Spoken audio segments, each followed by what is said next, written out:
और अब 2 मिनट में भारत बीजेपी अध्यक्ष जेपी नड्डा ने बंगाल सरकार पर किया हमला। कहा बीजेपी ने संदेश खाली की महिला को दिया टिकट, वो अकेली नहीं है। बंगाल में ममता सरकार अराजकता फैला रही है। मंडी से बीजेपी उम्मीदवार कंगना रनौत ने विक्रमादित्य सिंह पर किया हमला। कहा राज्य की महिलाओं का अपमान करने वाले शहजादों के गिरोह को सिखाएंगे सबक। कंगना ने विक्रमादित्य सिंह पर किया पलटवार। कहा वो कह रहे हैं कि मैं अशुद्ध हूं क्योंकि मैं फिल्मों में काम करने के बाद आई हूं और मुझे पहले जाकर खुद को शुद्ध करना चाहिए। विक्रमादित्य सिंह ने कंगना को बताया था अशुद्ध। दिल्ली के धौला कुआं में दिखा रफ्तार का कहर। कार ने कैब को मारी टक्कर। हादसे में ड्राइवर समेत कई लोग हुए जख्मी। यूपी के संभल में पुलिस और बदमाश के बीच मुठभेड़ हुई है। पुलिस ने कुख्यात गौ तस्कर मोहसिन को किया गिरफ्तार। जवाबी कार्रवाई में बदमाश घायल। बिहार के सीतामढ़ी में बदमाशों ने नेपाली नागरिक को बनाया अपना निशाना। गोली मारकर लूट की वारदात को दिया अंजाम। पुलिस ने 3 बदमाशों को धर दबोचा। यूपी के शाहजहांपुर में मासूम छात्रा के साथ छेड़छाड़ का मामला। पुलिस ने वैन चालक को किया गिरफ्तार। स्कूल मैनेजमेंट पर बच्ची के परिवार को धमकाने का आरोप। एफआईआर दर्ज। उत्तर प्रदेश के बहराइच में एफएसटी की टीम चेकिंग के दौरान मिली सफलता। टीम ने कार सवार लोगों से 3 लाख से ज्यादा कैश किया बरामद।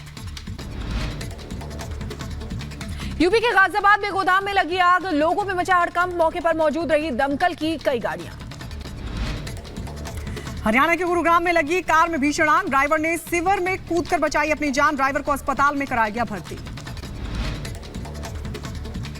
उत्तराखंड के टिहरी गढ़वाल में खाई में गिरी गाड़ी। एसडीआरएफ की टीम ने रेस्क्यू कर ड्राइवर की बचाई जान। असम के गुवाहाटी में मतदाताओं को जागरूक करने के लिए साइकिल रैली का आयोजन किया गया। जनता से की भारी संख्या में वोट देने की अपील। यूपी के बदायूं में डबल डेकर बस और ट्रक में हुई भीषण टक्कर। हादसे में 23 लोगों की मौत, कई लोग घायल हुए।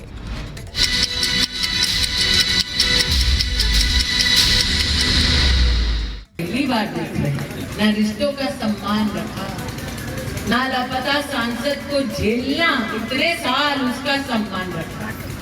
अमेठी रायबरेली में गांधी परिवार रिटर्न्स होगा।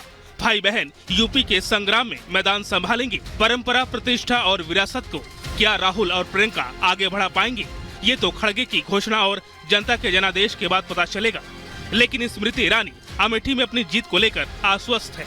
बावजूद इसकी जनता के बीच जाने का कोई मौका नहीं छोड़ रही हैं। चुनाव 5वें चरण में होना है, लेकिन उससे पहले स्मृति आज अयोध्या पहुंच रही हैं, जहां वो प्रभु श्री राम के दर्शन कर आशीर्वाद लेंगी और उसके बाद अमेठी में 8 सिद्ध पीठों और आश्रमों में जाकर माथा टेकेंगी। सोमवार यानी 29 अप्रैल को अपने आवास पर हवन पूजन के बाद स्मृति ईरानी अमेठी के कलेक्ट्रेट ऑफिस पहुंचेंगी, जहां वो तीसरी बार बीजेपी प्रत्याशी के तौर पर नामांकन पत्र दाखिल करेंगी। नामांकन के पहले संसद के रोड शो की भी खबर है, जिसमें मध्य प्रदेश के सीएम मोहन यादव भी शामिल होंगे। एक तरफ केंद्रीय मंत्री अमेठी में दूसरी बार अपनी जीत को लेकर आश्वस्त है, तो वहीं कांग्रेस की इस बार अमेठी से आस जगी है। अब इस परीक्षा में कौन पास और कौन फेल होता है, इसका फैसला 4 मई की मतगणना के बाद ही साफ होगा। Bureau report, Republic Bharat. और सियासत में जुबानी जंग आम बात है। इसी कड़ी में लोकसभा चुनाव चल रहे हैं और सीएम योगी आदित्यनाथ ने समाजवादी पार्टी के नेता शिवपाल यादव पर जमकर चुटकी ली और इसी कड़ी में उन्होंने भी पलटवार किया। लेकिन इस बीच अखिलेश यादव की अभद्र टिप्पणी ने सियासी पारा हाई कर दिया। रिपोर्ट आपको दिखाते हैं।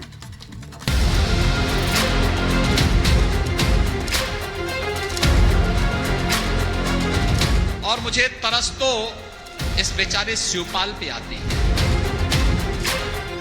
जमीन से जुड़े हुए सपा नेता शिवपाल सिंह यादव इस चुनावी शोर में भी शांत हैं। सियासी दांव पेच में मुलायम के बराबर का कद रखने वाले शिवपाल इस चुनाव में एक बार भी फ्रंट फुट पर खेलते नहीं दिखे। शिवपाल की शांति ही सीएम योगी के इस बयान की वजह बनी।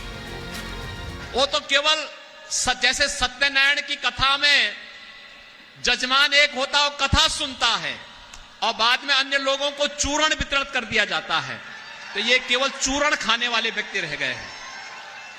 कभी नेताजी मुलायम सिंह जी के मुख्य सिपह सालार हुआ करते थे, पूरे प्रदेश में तूती बोलती थी, और आज क्या हालत है।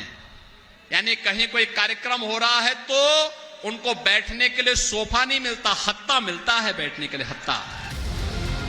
उत्तर प्रदेश में जिसे शिवपाल की तूती बोलती थी, उसका ऐसे शांत रहना कई सवाल खड़े करता है। सियासी जानकारों की माने तो कोई इसे शिवपाल की स्ट्रेटजी बता रहा है, तो कोई बेटे आदित्य की सुरक्षित लॉन्चिंग की वजह, जबकि कई लोगों का मानना है कि पार्टी पूरी तरह से भतीजे के कब्जे में है और चाचा का इस्तेमाल सिर्फ पार्टी में गहरी हो चुकी खाई को पाटने के लिए किया जा रहा है। यही वजह है कि सीएम योगी ने यह बयान दिया। और मुझे तरस तो इस बेचारे शिवपाल पे आती है। मुख्यमंत्री योगी आदित्यनाथ ने शिवपाल की चुटकी ली तो शिवपाल ने भी मंजे हुए सियासी अंदाज में पलटवार किया। अपने जवाब में शिवपाल ने जहां अपने राजनीतिक कद का परिचय दिया, वहीं सनातन के अपमान का आरोप भी मढ़ दिया। शिवपाल ने लिखा कि पवित्र प्रसाद को चूरन कहना करोड़ों श्रद्धालुओं की आस्था का अपमान है। साथ ही उन्होंने लिखा, आपको पता होना चाहिए कि इस चूरन खाने वाले ने बहुतों का हाजमा दुरुस्त किया है।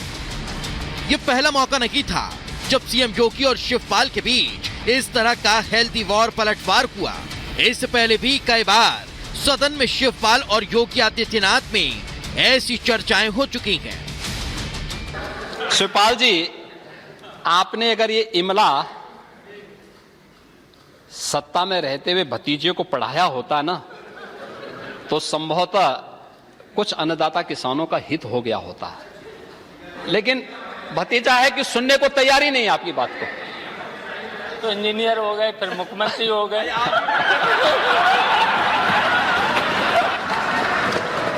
मुख्यमंत्री को भी पढ़ाई करा देनी चाहिए। कुछ ट्यूशन ले लो आप इनसे।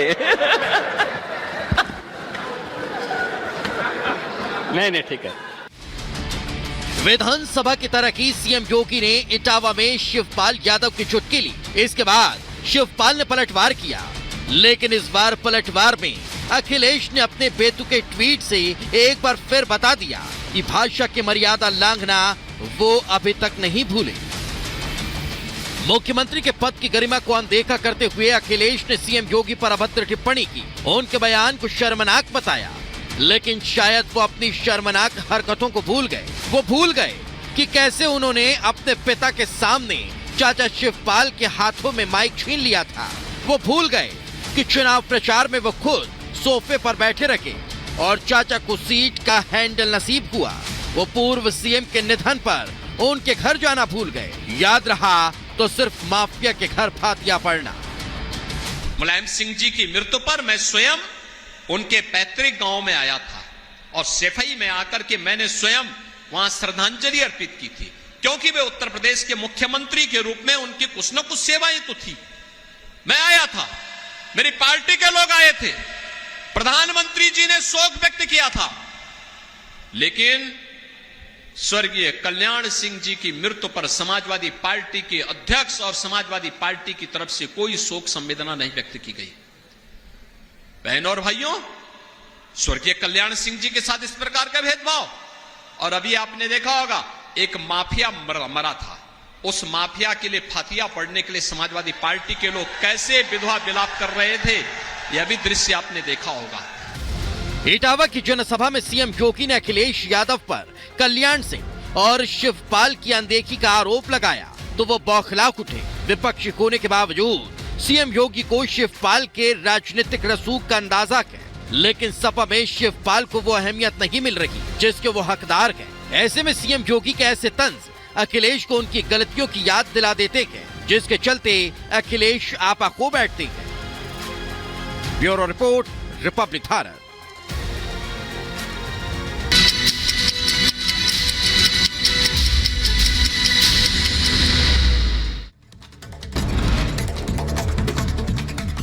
और अब 2 मिनट में भारत बीजेपी अध्यक्ष जेपी नड्डा ने बंगाल सरकार पर किया हमला। कहा बीजेपी ने संदेश खाली की महिला को दिया टिकट, वो अकेली नहीं है, बंगाल में ममता सरकार अराजकता फैला रही है।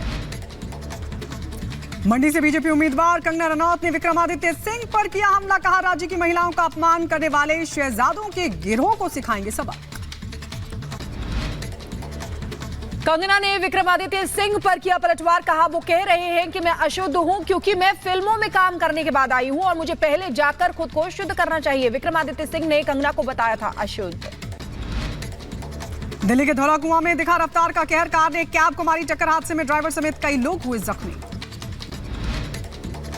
यूपी के संभल में पुलिस और बदमाश के बीच मुठभेड़ हुई है। पुलिस ने कुख्यात गौ तस्कर मोहसिन को किया गिरफ्तार। जवाबी कार्रवाई में बदमाश